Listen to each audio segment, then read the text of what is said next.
Во новото издание на Културна матрица ќе гледате. Најпотребна е смелоста кај авторот и сите други да се сумничави, треба уметникот да се осмели.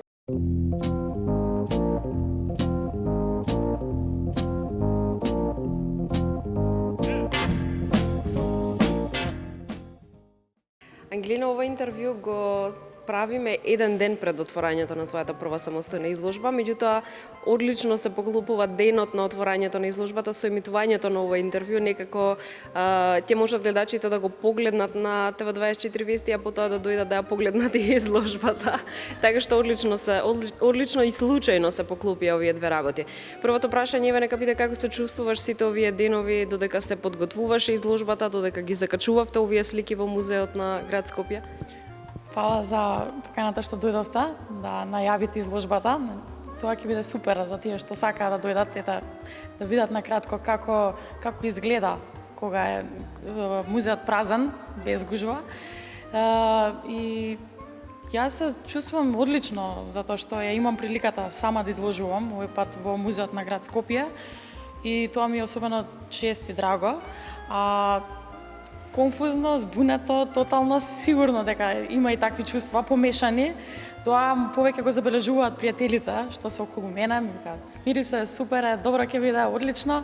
Мене ќе ми биде драго доколку дојдат сите мои пријатели, тие што можат, тие што ме знаат и не ме познаваат, да се дружиме, да имаме добра забава, да погледнат малку уметност, да живеат во делата, во поставката, инсталација, веќе ова можам да го кажам дека бидејќи се доста разиграни, да се пиеме по некое сокче, винце и супер да биде.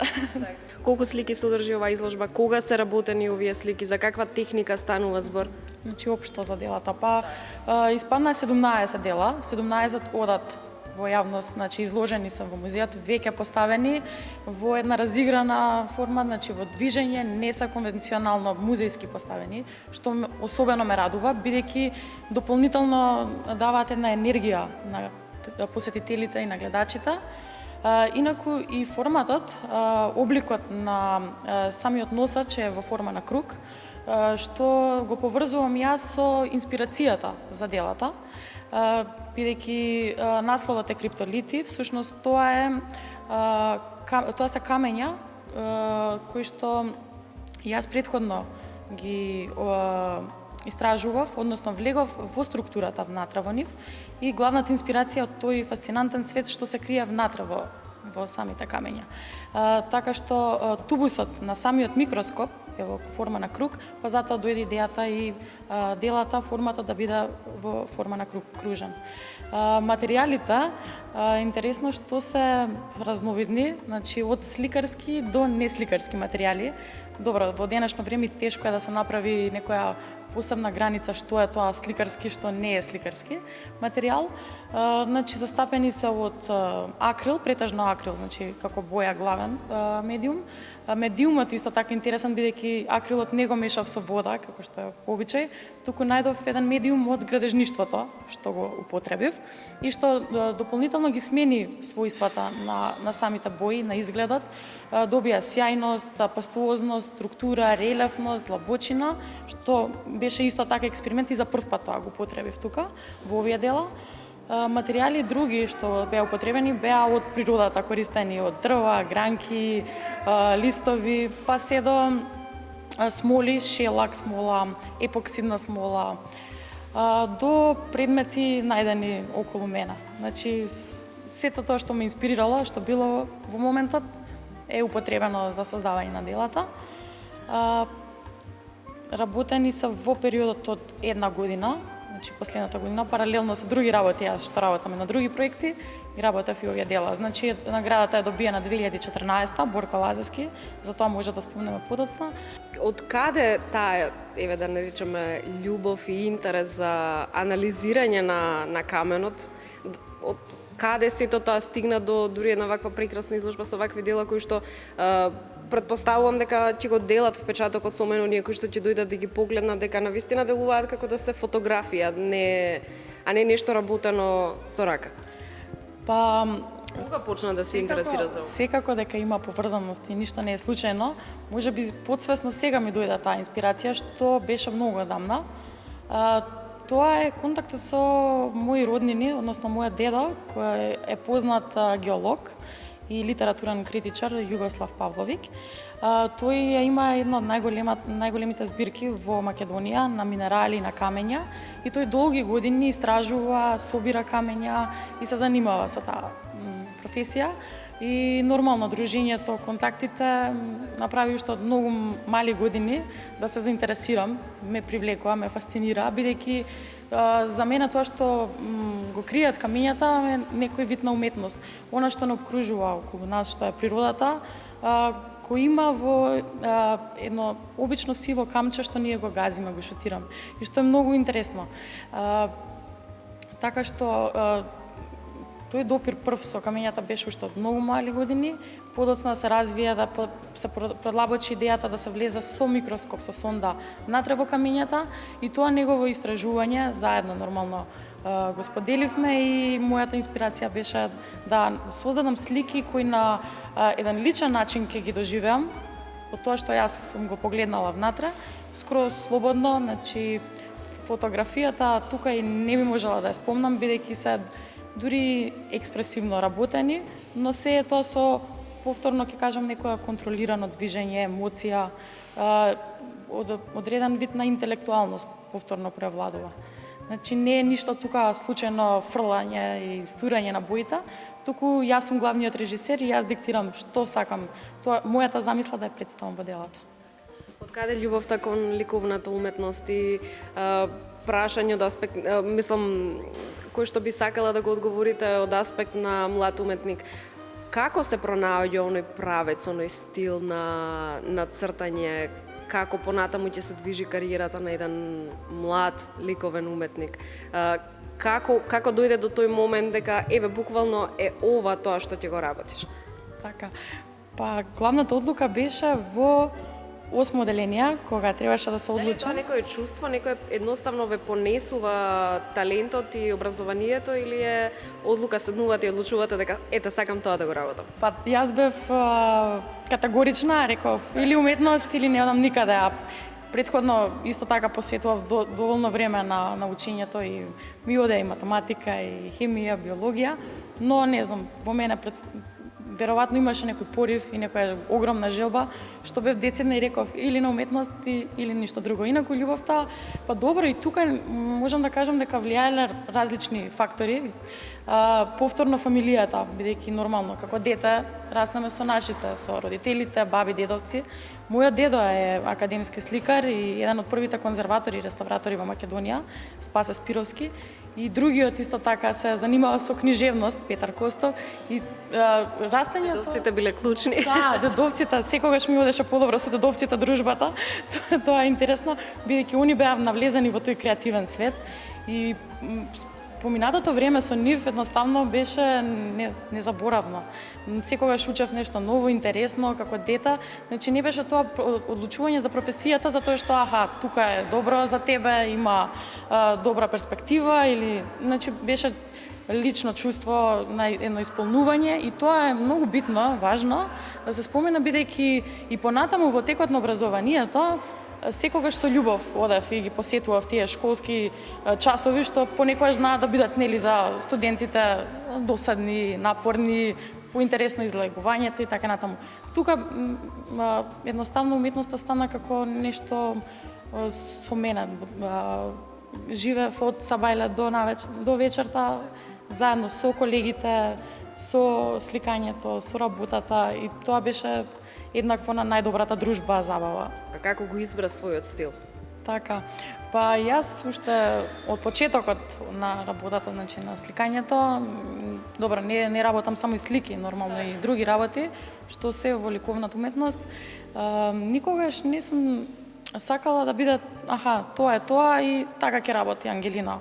Од сега па натаму, тоа е стилот. Секогаш сум за истражување и експериментирање, што мислам дека е многу позитивно човек уметникот или без разлика кој да не навлезе и да не заглави во еден маниризам. Значи да биде само тоа и луѓето секој пат да гледаат едно те исто од тој уметник.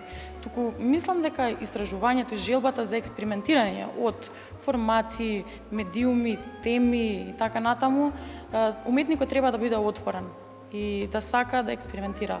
И тоа мислам дека клучното затоа што денес е овде ова поставено. Бидејќи претходно, значи на моите додипломски студии работев во поинакви техники и по-конвенционални, масло на платно.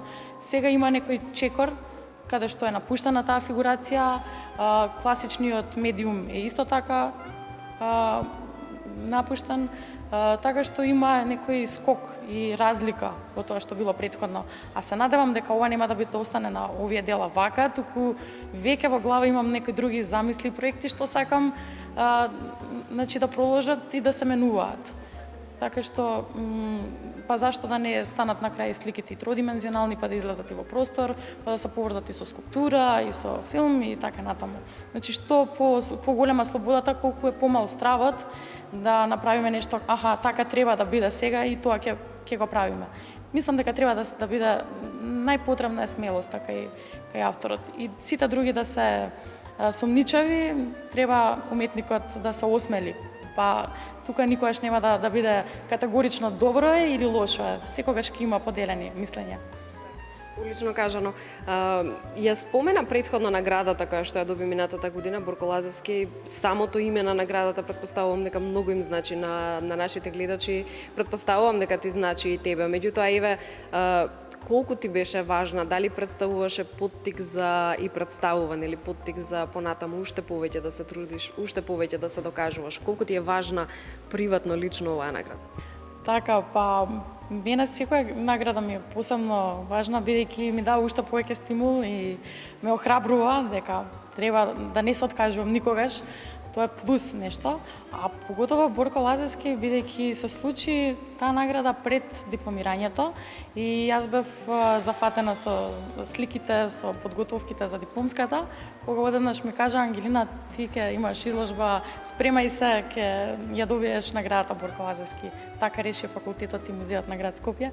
И не знам, јас бев толку збуната на почетокот, ништо, само размислував што, како ќе биде, но Борко Лазевски е награда што ја доделува факултетот и музеот на град Скопје на секоја четврта година, значи со дипломирањето на студентите од одделот на сликарство. И тоа е одлична можност за младите студенти да добијат, значи, неверојатна прилика и шанса да изложуваат сами во простор.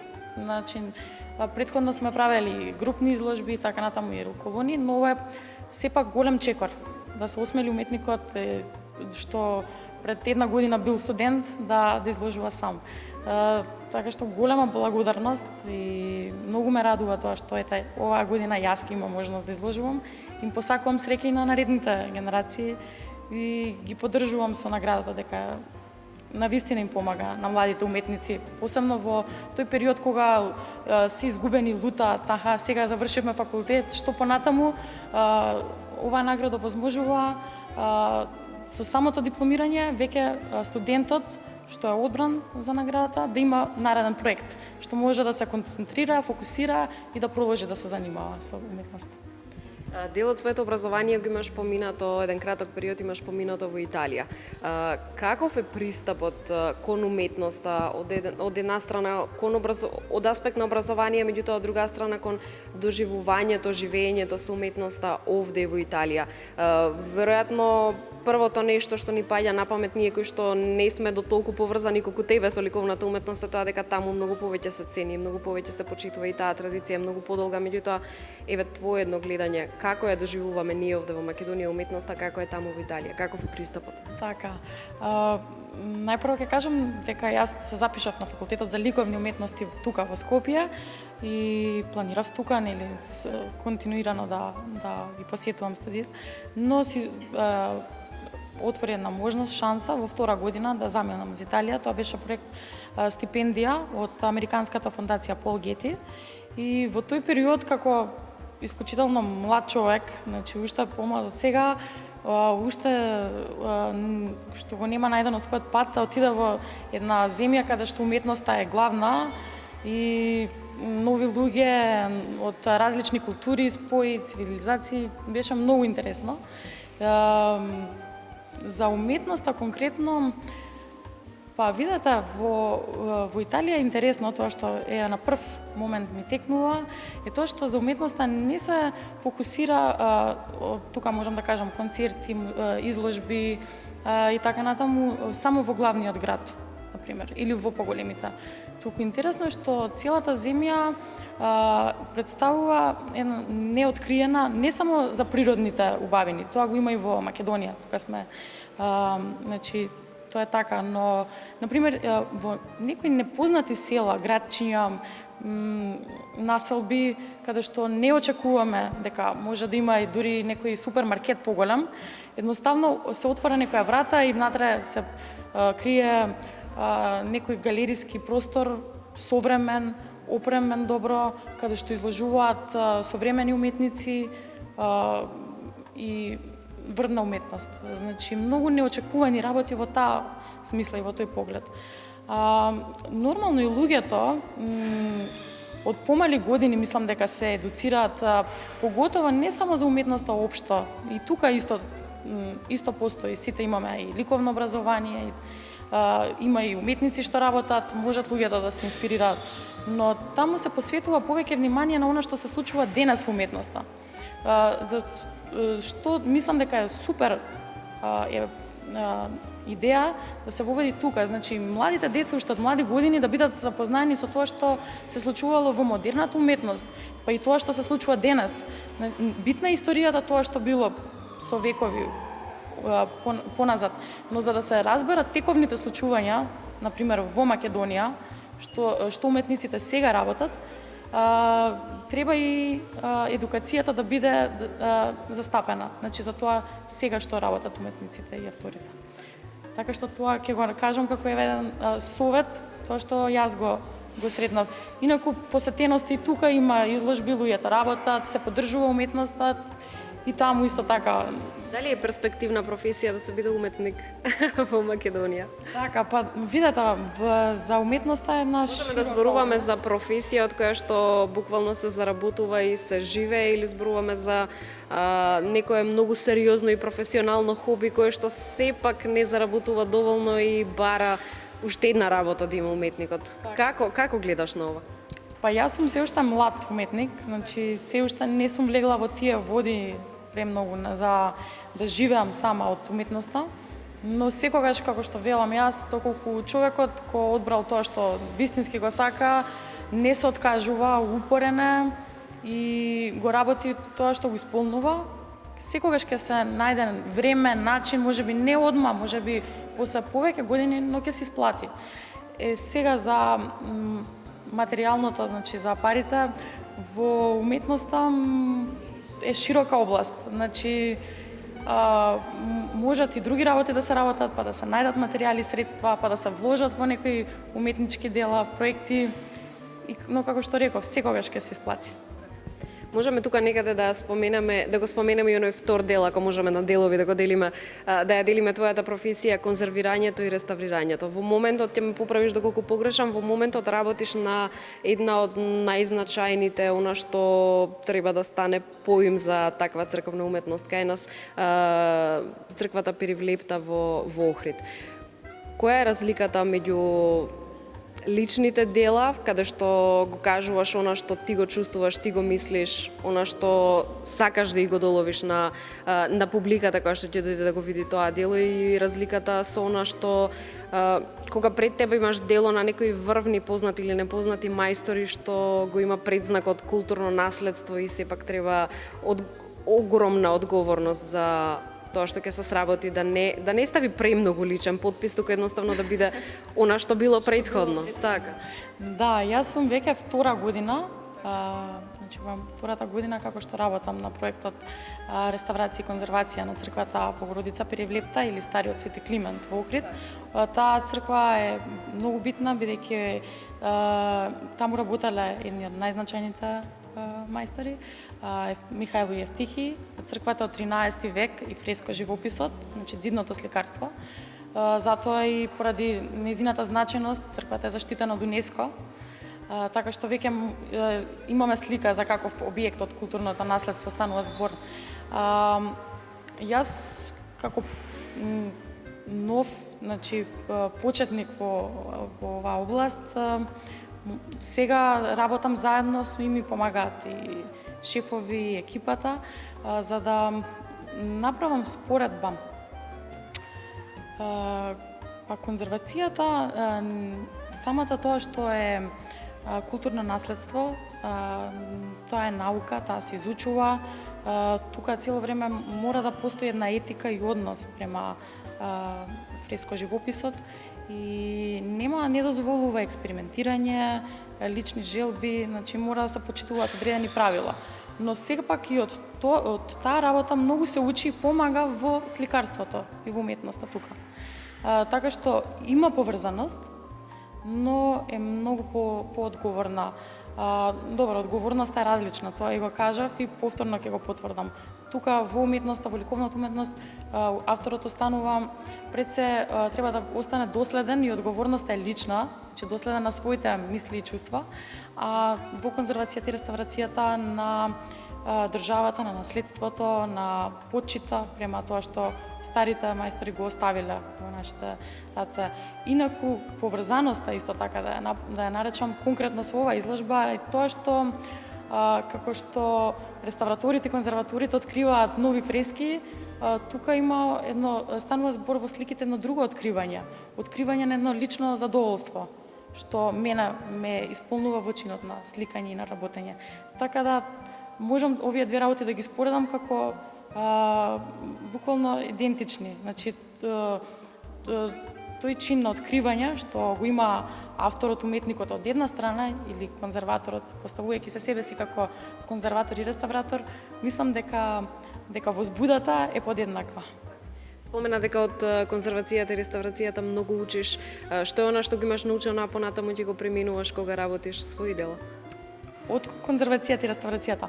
Па еве, например, во реставрацијата, кога се работи со бои, со пигменти, со различни тонови, нијанси, сето тоа работење го изострува уште повеќе окото, да биде спремно и понатаму кога ќе дојде моментот јас да влезам во ателието и да сликам, например, сето тоа подсвесно влијае. Тоа се некои да кажам и плюс вежби, што бидејќи ги работам секој ден на конзервација, на реставрација, сето тоа плюс ми помага во сликарството.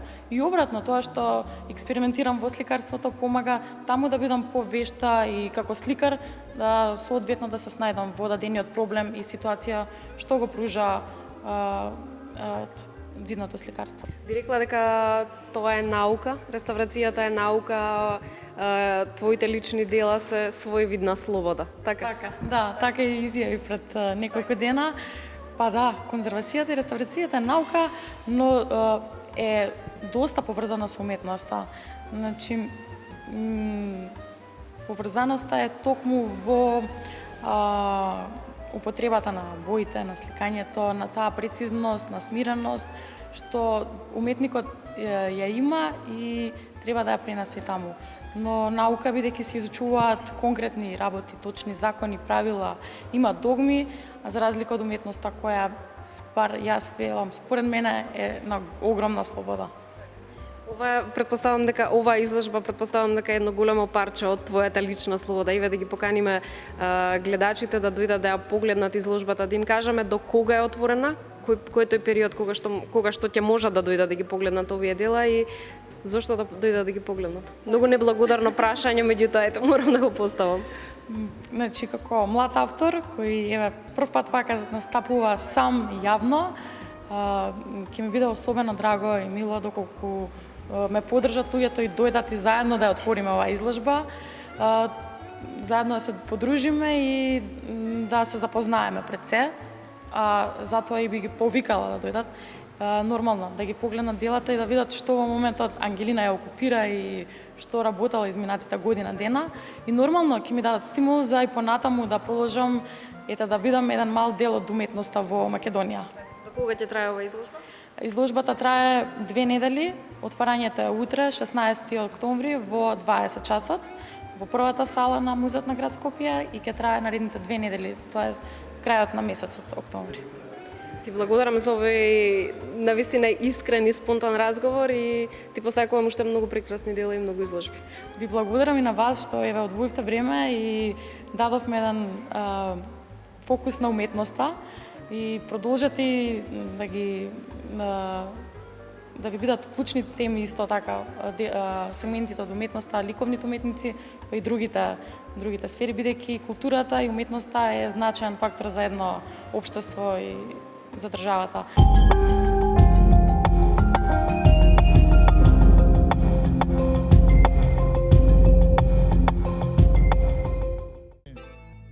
Смелено емотивни ритмови, џез предводници во своите земји, виртуозни и инвентивни музичари, како и моќни вокалисти. Џез, но исто така и авангарден панк џез, рап џез и нов бран. Сето ова преку имињата како Джеймс Блад Умер, Јоаким Кун, Грегори Портер и Совито Кинч, годинава ќе слушаме во рамките на Скопскиот џез фестивал. Од 15 до 18 октомври на програмата на 34-тото издание се 10 концерти. Програма која има цел пред се да го сочува високото естетско и квалитетно ниво на фестивалот и со тоа репутацијата што тој пред се ја има во Европа и во светот, и се разбира да се сочува и репутацијата која фестивалот има кај нас. Велам разновидна, затоа што тука не се работи за еден стил на џезот. Џезот стана еден многу широк поим и по самиот концепт фестивалот е отворен за се што е добро што доаѓа по тој условен идиом џез, каде што има и вокална музика, има и импровизирана музика, има и амбиентална музика и така натаму. И годинава фестивалот ја нема на располагање универзалната сала, која на огромен број посетители и изведувачи им остави убави спомени. Концертите се во Македонската опера и балет, како и во Сити Хол центарот. Пред отворањето на фестивалот, публиката ќе ужива во изложбата на џез фотографии на словенката Петра Цвелбар.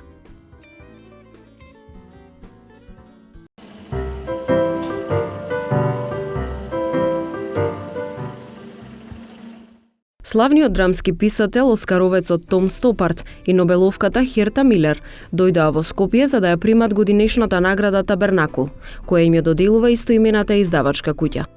Во секој случај многу е убаво кога ќе се добие награда, затоа што тоа постојано ве потсетува на колегите писатели, издавачи, режисери, а во мојот случај и актери, и постојано ве потсетува дека имате повеќе работи што ве спојуваат, што ви се заеднички, отколку што ве разделуваат и покрај јазикот.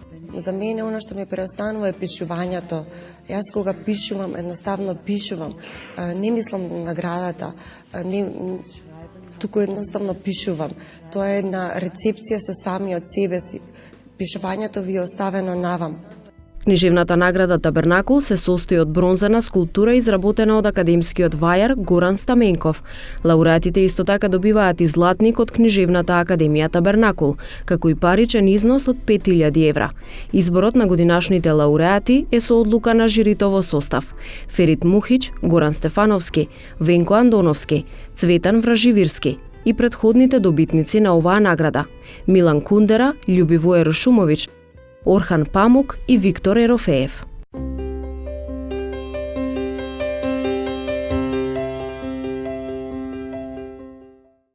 Во Археолошкиот музеј на Македонија од 18 до 22 октомври ќе биде одржана манифестацијата Недела на археологијата, посветена на годишнината од отворањето на новиот објект на музеот и 91 година од постоењето на оваа институција. Официјалното отворање на манифестацијата ќе биде со изложбата 10 столбови на Археолошкиот музеј. Овој музеј е институција во која се изложени над 8.000 експонати, бројка која континуирано се зголемува како резултат на бројните археолошки истражувања. Во текот на една година постоење, музеот го посетиле повеќе од 35.000 гости. Генезата на Археолошкиот музеј на Македонија започнува во далечната 1924 година во Скопје, кога всушност е и формирана првата археолошка збирка. Во Втората светска војна функционира како народен музеј и е сместен во просториите на Куршумлијан. Од 1949 година работи под името Археолошки музеј на Македонија, се до 1984 година кога влегува во рамките на Музеот на Македонија. Со одлука на владата на Република Македонија во јуни 2012 година е основан сегашниот Археолошки музеј на Македонија како посебен правен субјект. Во целиот овој долгогодишен животен век, археолошкиот фундус постојано се збогатувал и пренесувал на наследниците. Денес Археолошкиот музеј на Македонија поседува преку 50.000 предмети. Овие наоди ја представуваат културната историја на бројни заедници и цивилизации кои екзистирале од праисторијата до денес. Поставката во Археолошкиот музеј на Македонија овозможува преглед на културното богатство во Република Македонија, проследено со приказната за животот на сите заедници, низ праисторискиот и историските епохи и периоди. За ова една година Археолошкиот музеј на Македонија интензивно ја разви својата едукативна дејност, нешто што исто така од исклучителна важност, преку организираните посети на младите, кои сето она што го учат во текот на наставните програми добија можност и да го осознаат директно преку содржините кои се илустрирани во Археолошкиот музеј. Особено значајна беше и меѓународната соработка на Археолошкиот музеј, кој на наше огромно задоволство од страна на Европската музејска академија Луиджи Микелети беше прогласен за еден од најдобрите 15 музеи од Европа. Токму затоа интерес за вредните примероци од импресивната поставка на музеот покажа и сродните институции во странство, како музеот во Манхин, Германија, каде беа презентирани златните лица на македонските кралеви.